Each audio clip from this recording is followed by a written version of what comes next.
हम मीनू झा प्रणाम करै छी समस्त मिथिलावासी के। आइ हम एकटा बजरंग बली के गीत गाबऽ जा रहल छी।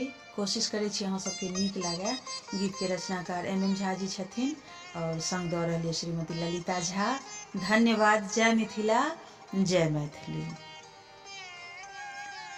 बजरंग बले अहाँ जइयो यो संजीवनी बूटी लइयो यो।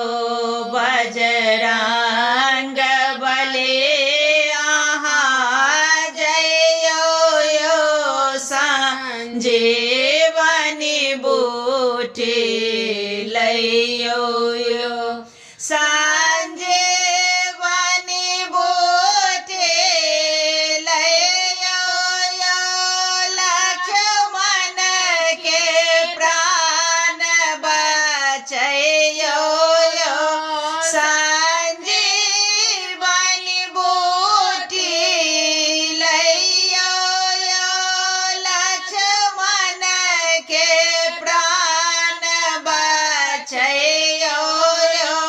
बजरंग बली अहाँ जइयो यो संजीवनी बूटी लइयो यो।